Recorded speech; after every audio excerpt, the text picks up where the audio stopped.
Joining me now is White House Press Secretary Jen Psaki. Jen, welcome to the Sunday Show. Great to be here. It's a pleasure to be here with you this morning, Jonathan.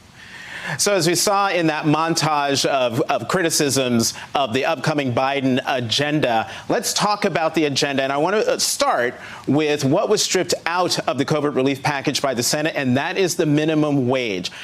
Does the president stick by $15 an hour minimum wage, or is he willing to compromise on that in the same way he did for those from $400 a week for the unemployment benefit to $300 a week? Well, first, Jonathan, as you started the show talking about, the president is on the verge, on track to sign into law the most progressive bill in American history. That's going to cut in half child poverty this year. That's going to make the biggest investment in child care since World War II. That's going to get those checks you talked about into the hands of 160 million Americans. Yes, there were changes. That's democracy in action. He didn't cut the bill in half. He kept true to his $1.9 trillion package, and we're looking forward to signing it into law. I will say for the agenda moving forward, look, the president knows that there are critics. There are those who disagree with him. But what he's confident in is that his ideas and his vision for moving the country forward is something the American people agree with. And we saw that in the polls as it relates to the American Rescue Plan. Right. So back to $15 an hour. Will the president stick by I'm sorry, I meant to answer that. Yes. Yes, absolutely, so, yes. Jonathan. Sorry, I had so much to say. The president believes that people who've been working hard, who have been trying to just make ends meet, should not be living at the poverty level. And he believes that the minimum wage should be raised to $15 an hour. There's been lots of reports out there, but I can assure you and your viewers, there's no negotiations happening right now about lowering that threshold that the president's involved in, that anyone in the administration is involved in. He is committed to raising it to $15, and he's going to work with members of Congress to find the right path forward and find the right vehicle to do that. Okay, so also on the White House's agenda, in addition to raising the minimum wage, there is infrastructure. Can you give us a clue in terms of the timeline on when the president's going to focus on infrastructure? Is that next week? I don't think it's next week, Jonathan. I will say, as you know, you've been covering him or following him for a while, rebuilding our streets, our roads, our bridges, that's something he's long been committed to and wanted to do. And he's had a couple of meetings in the Oval Office with members of both parties to talk about ideas about how to do that.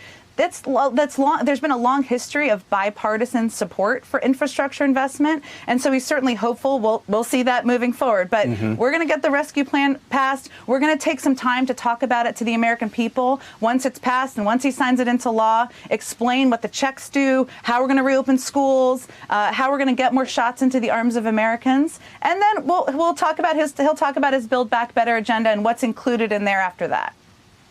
Okay, I need to get your reaction to Senator from West Virginia, Joe Manchin, what he had to say. I believe this clip is from his interview on our Meet the Press. What he had to say, I think this is about reconciliation. Have a listen. Let me say, they're going to want to go to reconciliation. I think what's happening, they want to go to reconciliation on big infrastructure. Okay. I'm not going to go to reconciliation until you give me at least 30 days to work with my Republicans. I won't vote to go and proceed until I said, okay, they've got a fair shot. They can't get there because their politics are so encumbered. Let's give them a chance. I know they want to do things. All right, Jen. So there you have Senator Joe Manchin laying out his demands for whether or not the Senate should go for reconciliation. I mean, you might need to go that route to get infrastructure done, to get the minimum wage raised, to get the voting rights, H.R. 1, the For the People Act, passed out of the Senate.